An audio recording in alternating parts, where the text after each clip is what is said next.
We Saw a Thing is a movie podcast about remakes and sequels. We saw a thing and talked about it. This week, the guys watch The Italian Job. The following conversation has been edited for brevity.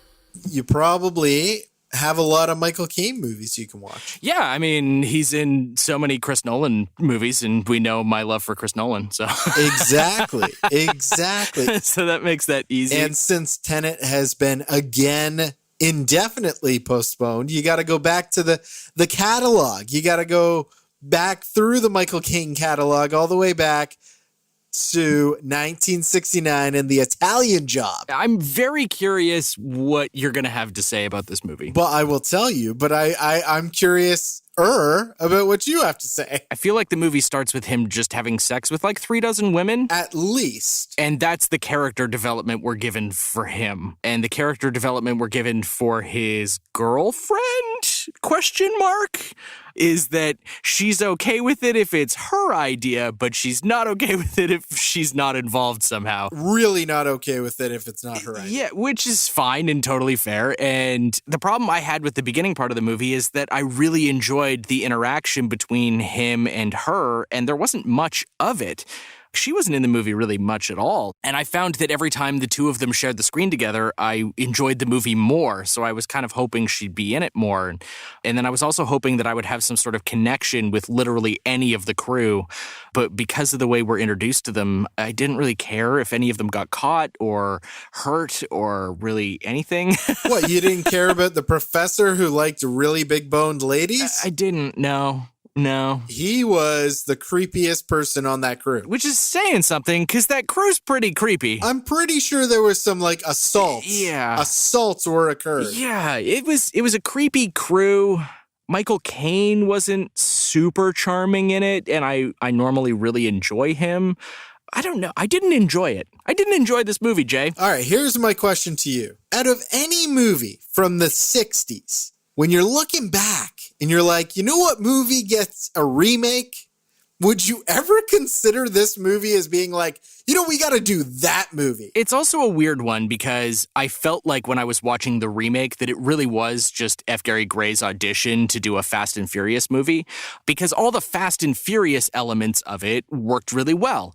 You know, the car chase scenes were really good. The action set pieces were like really well choreographed and executed very well. I saw hints of Fate of the Furious in this movie all over the place. The end of it was Fast and the Furious, and the beginning of it was Ocean's 11, and it didn't do either of those things particularly brilliantly.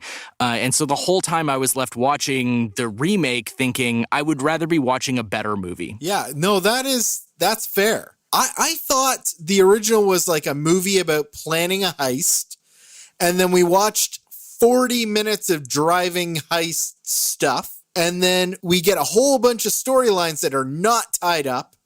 And then we get the weirdest cliffhanger ending in the 1969 version that I thought, yeah, do a remake and do a better job.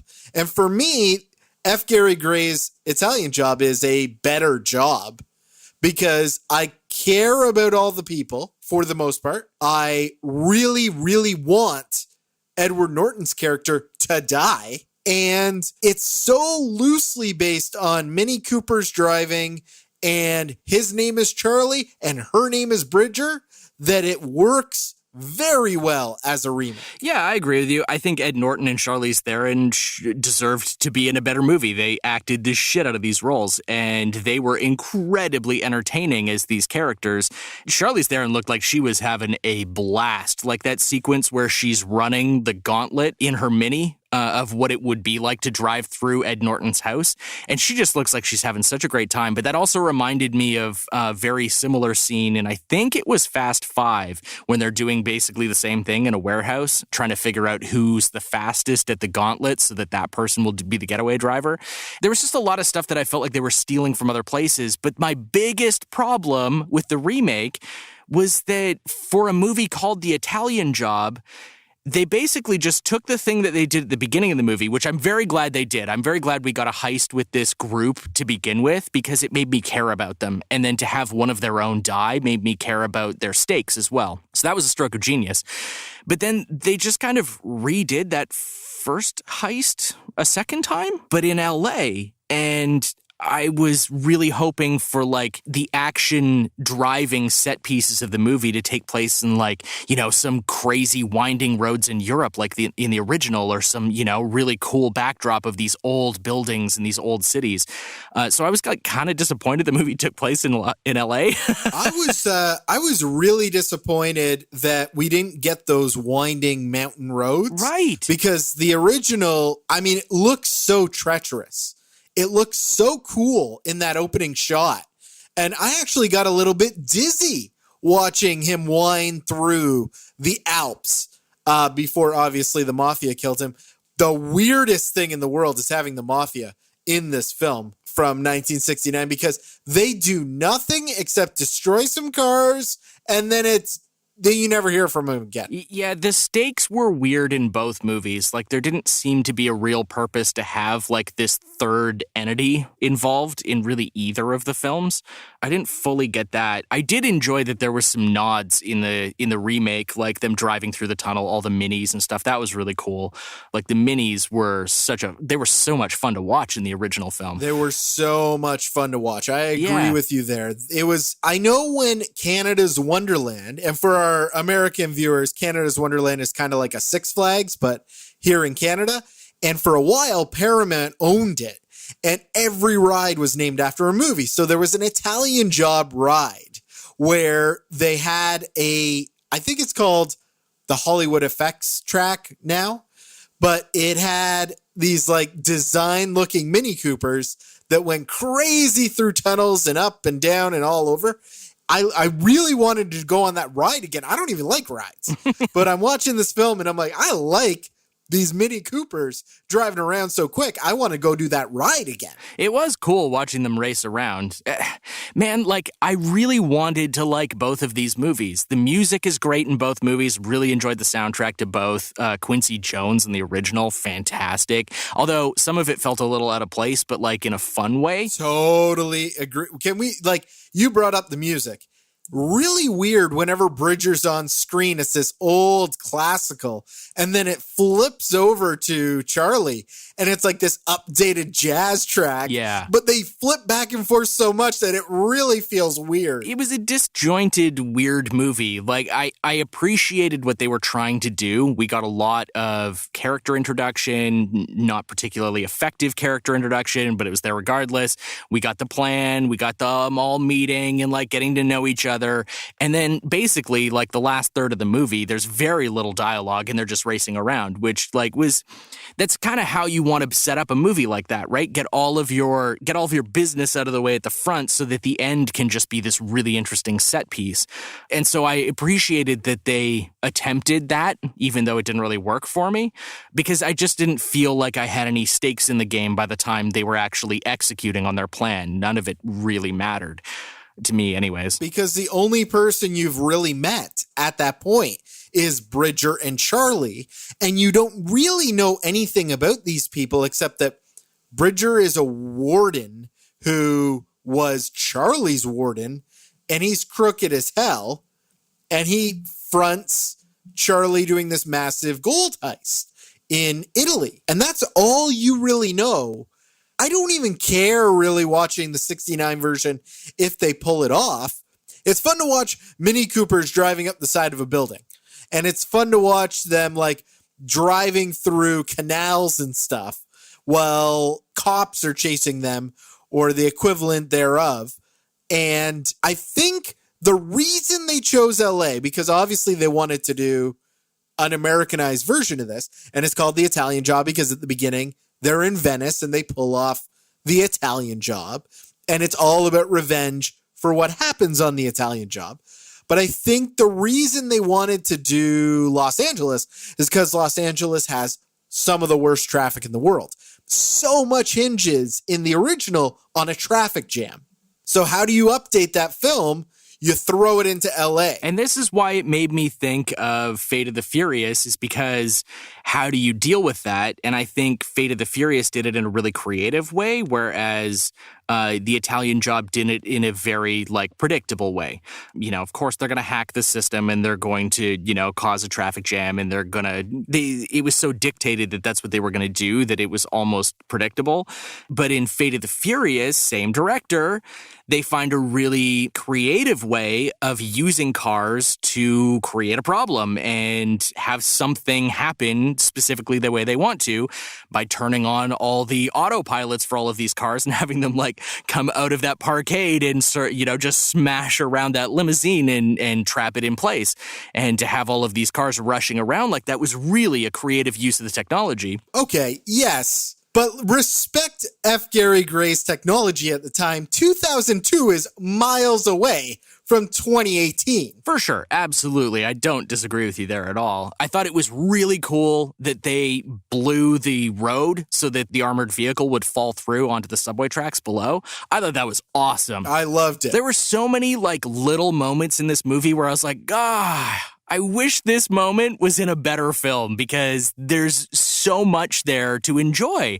I'm really glad that Charlize and Jason Statham got to work with F. Gary Gray again in Fate of the Furious, which I feel like is a very similar movie in some of its like larger plot points, about revenge and the cars being important to the big heist. And so there's like some set pieces that really make me recall Fate of the Furious while I'm watching The Italian Job. So I feel like he learned some stuff there and was able to put it into place in what is like just a much, much better film. But it's still got that same charm to it. It's still got that same silliness to it, right? Like I think The Italian Job was a movie that was remade because they were seeing the success of things like Ocean's 11 and Fast and the Furious. And it was a train they could very easily get on with something like The Italian Job. Oh man, that's a brilliant, brilliant point, because obviously all these heist movies were done back in the day, and they must have been cherry picking after watching the success of Ocean's 11 and how they could turn a title already around with some sort of newfangled dangled way of doing a heist. You know what? I think that's exactly why they chose The Italian Job. I think so. It's got too much Ocean's 11 to it, right? Like they cast incredibly charismatic people. They put Seth Green with Jason Statham so that they could argue, which was super fun, but that's such an Ocean's 11 thing. That's a real Transformers thing as well, right? Like it's a Michael Bay thing, and that was really popular around the time too. So like I feel like they were just trying to plug in like, hey, here's some stuff that audiences seem to be responding to, and F. Gary Gray is somebody who already knows how to do that kind of like witty banter with the Friday movies. So like he's a good plug and play for that as well. And then when you're doing big set piece action movies like that, I'm not entirely sure, unless you're a director who is like specifically good at those things, you probably got a huge team of people around you who are specialized in car chase sequences and fights and stuff. So I don't know that you really need to bring a ton to the table as a director as being a visionary for things like that, unless you're like a Michael Bay or, somebody who that's really what they do, and that's really all they do. So to plug somebody in like F. Gary Gray, you're going to get that witty banter and he's going to nail it for you. And that's really the tone they're looking for, is that charm and that wit. So I think he was a good choice, but also you can really see how far he's come as a director from the Friday movies that we talked about last week to Italian Job. What a polished film from Friday. That's crazy growth. Oh yeah, absolutely. And that's only, probably 7 years in between shooting, right? 95 is when Friday came out. So let's say he filmed in 94, and then 2003 is Italian Job. So let's say 2002. So we're looking at, 8 years of being able to grow with a couple of like really fun movies in between, like The Negotiator in between. I don't know about you. I don't know if you've seen it, but I'm a big fan of The Negotiator. It's a Sam Jackson movie. Unfortunately, hard to watch now because Kevin Spacey's in it. But he also did A Man Apart, which is one of Vin Diesel's best. So he had some time to get his chops going and then really deliver a fun film that I think is definitely rewatchable. We may say there are things that this needs to work on. I don't think the love story works at all. I think that the chemistry with the crew is great, but if you just had these characters on their own, they couldn't lead a film. So you really need the whole the whole cast together. If I had to watch a whole film with Jason Statham as Handsome Rob or Seth Green as the Napster, I would shoot myself in the head. But it really works well as the Italian Job crew. Like they do fine together. Yeah, they do fine together because they do. They do fine together because you can tell that for the most part, they all look like they're having a lot of fun. You look at the actors that F. Gary Gray has worked with in his career, and it seems like that's sort of his specialty, right? You get these groups of people together who just really enjoy being around each other, and that chemistry pays off in a very positive way for these types of movies. You look at his film resume, and he spent the first, 15 years of his directing career just like auditioning for Fate of the Furious, it feels like. And that's, to me, his big home run as far as like that style of like fun, charm, and action, right? Like everything's kind of led up to that point. Like there's much, much better filmmaking earlier in his career. But as far as that style of movie goes, like he hit a home run with Fate of the Furious. And as soon as I finished The Italian Job, I went and watched Fate of the Furious because I was just like, oh man, I want to watch a better version of this movie. And I really am enjoying F. Gary Gray now. So I guess I'll just watch this. Well, I mean, if we're talking about F. Gary Gray just for a moment, Straight Outta Compton is probably his best film overall. I mean, I'm pretty sure it was nominated. It's a great example of, what he can do if you put the right script in front of him, if you get the right people in front of him and give him something he's passionate about. I'm not going to necessarily say he's like super passionate about the Fate of the Furious or The Italian Job, but they're definitely like fun films that he executes very, very well. Yeah. And the guy's clearly got a sense of style. Like you look at his resume and he's got a lot of Outcast music videos and Cypress Hill, and he's got a good sense of musicality as far as like visuals go. And so I really appreciated that about The Italian Job. It had a very musical feel to it in a lot of moments. And that's something I appreciated about the Ocean's movies as well, is the music is so integral to the vibe of those films. And I felt like F. Gary Gray did a good job with the music in The Italian Job because it's got that similar vibe to it. It felt very one with the visuals, especially the opening. Like that opening piece of music during the opening credits, I was so down. I'm like, I want to like this movie so much. And then it didn't really land for me. But it was the same with the original, right? I'm like watching the opening credits and I'm like, okay, Michael Caine, let's do it. I want to like this movie so much. And I definitely liked the F. Gary Gray version better.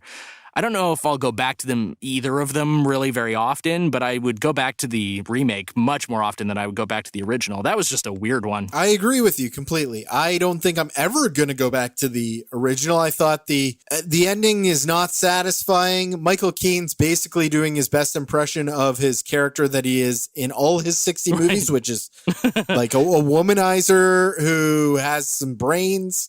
Like that's kind of what Michael Caine's deal was in the 60s. Like he played Alfie, he was kind of the Jude Law of his day, where everybody was like heartthrob, Michael Caine, wanna tap that. And interesting. Looking at Peter Collinson, who directed The Italian Job, that's his biggest film. And I don't know if I've seen any other film he's ever done. And that's okay. I don't think I will. I don't think I'm going to really step up to the plate and be like, I got to see another Peter Collinson film anytime soon.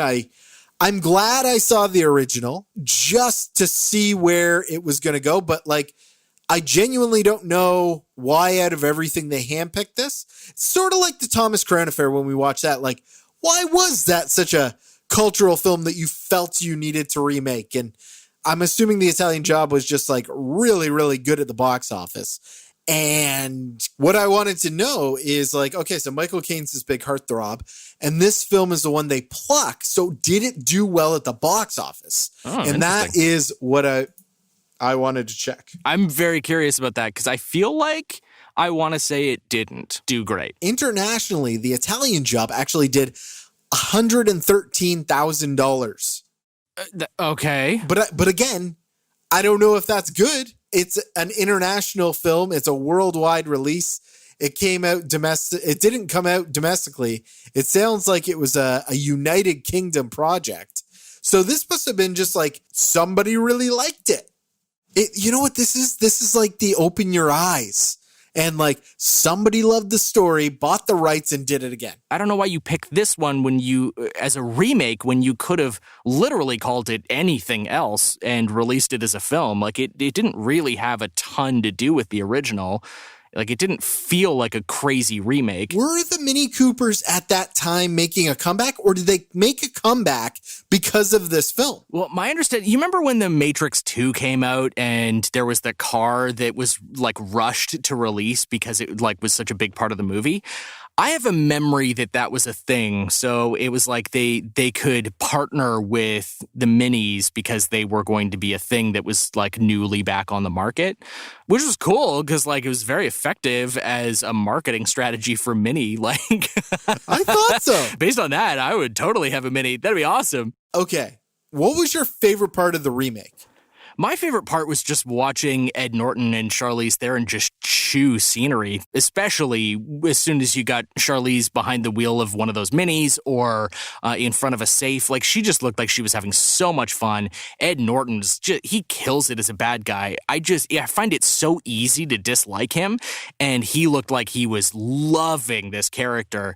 Definitely blowing the ground around the armored vehicle was a highlight for me. I thought that was really cool. I like Seth Green. I enjoy him in everything. So, like, he was fine in this. Okay, so Seth Green, while they were filming, F. Gary Gray just could not stop laughing. My favorite part, and I laughed out loud, was when Seth Green was improvising those lines about what Handsome Rob was saying to Becky to get the truck. I was on the floor, man. Like, I was howling. I didn't know those were improv, but that's great. Because that scene is so perfectly Seth Green, like, what's he saying over there? Oh, I need a truck and blah, blah, blah. Like, just when he goes into the English accent, I just nearly died. That's the power of Jason Statham as well, because he plays off that stuff really well. Like, he's such a good straight man to those moments. And so every time him and Seth Green were on screen together, I really enjoyed those interactions.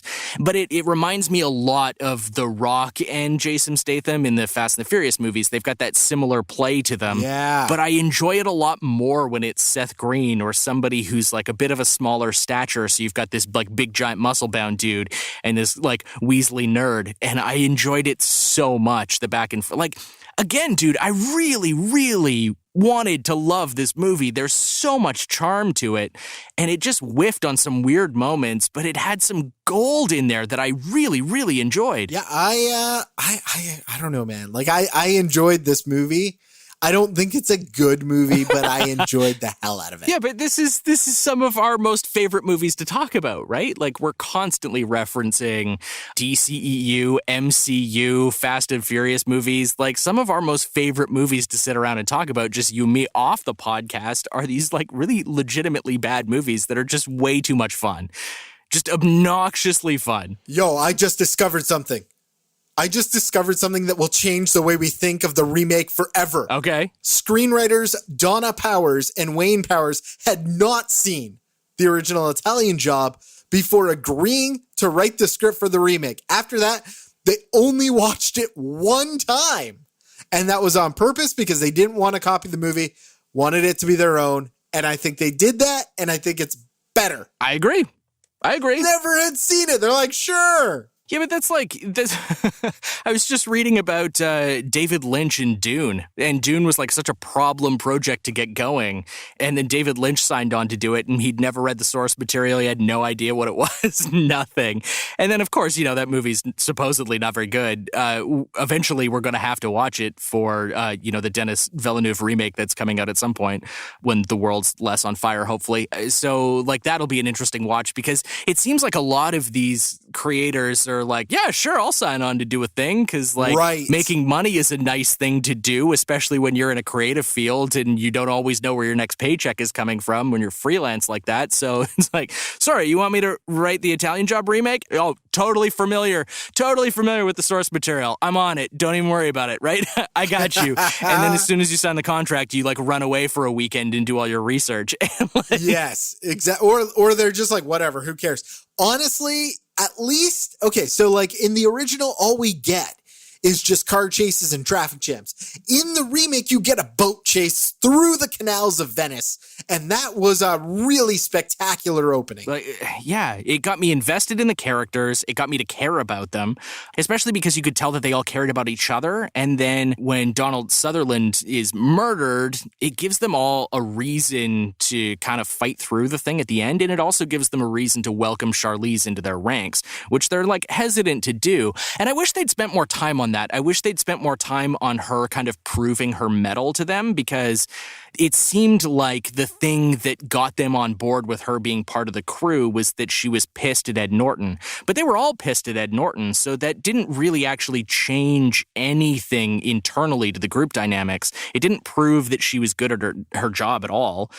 So I wish that there'd been more of those like driving sequences where she's just killing it in a Mini, or she's cracking safes, or she's like being helpful to the crew in a different way. Because when they embraced her, it didn't feel like they'd earned that moment as a group to me yet. That felt like a moment that should come later in the film. Sure. There's like, who cares? Mostly who cares? This is not the kind of film where we really need to think about the character development. You have Mark Wahlberg in the lead. You are not getting character development. Dude, this is why I'm saying Charlize and Ed Norton, they deserved to be in a better film. Well, Ed Norton, as it turns out, was there for a contractual obligation. Oh, it's so he had to be there no matter what. Right, okay. And then Charlize, hey, look at Charlize's career now. She is all ass kicking all the time. She should be one of the biggest action stars in the world. I don't know why people don't think about that when they think of Charlize Theron, because she's amazing. The Old Guard is a lot of fun. You got her as Furiosa in Mad Max. Even Atomic Blonde, while I did not like the movie, I loved her and the soundtrack. Did you see? Yes, the soundtrack was great in that movie, and she kicked ass in Atomic Blonde. Did you see that she had an interview recently where she was talking about her character in Atomic Blonde and John Wick? And she's like, if we could make the timelines work out, I would totally be in a John Wick movie as that Atomic Blonde character. And that got me excited in a way I haven't been for the thought of a film in a very long time. But that would be amazing. I feel like because she's got the Oscar behind her, she just wants to be an action hero now. Fair enough. Like, I'll take a Charlize Theron action movie. I'll take that all day, any day. Let her do You're it. right. Atomic Blonde, not a great movie, but so much fun to watch her in that. And Furiosa as well. Ugh, what a legend she is in that movie. Dude, she's awesome. And I love you, Charlize. And if you want to come onto the show, we'll watch another one of your movies. I don't know which one. We'll probably watch the original Mad Max and Mad Max Fury Road. Oh, yeah. I mean, obviously, us putting this into the world, this is going to happen, right? Like the way those guys got into the Trolls movie. Yeah. Can we get Charlize on this podcast? Oh, my God. This is the hill we die on. I'm into it. I'm tweeting it now. I'm tweeting at her now. I don't even know if she's on Twitter. Next time on We Saw a Thing.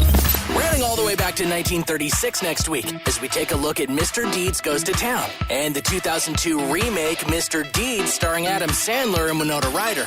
Obviously that one's going to be terrible, but you know, high hopes remain for the black and white original. We Saw a Thing is hosted by Jay Kennedy and Chris Shapcott. Produced by Shapcuts Media. Subscribe wherever you get your podcasts. And check our show notes for links to our social media and credits. And leave a review on Apple Podcasts.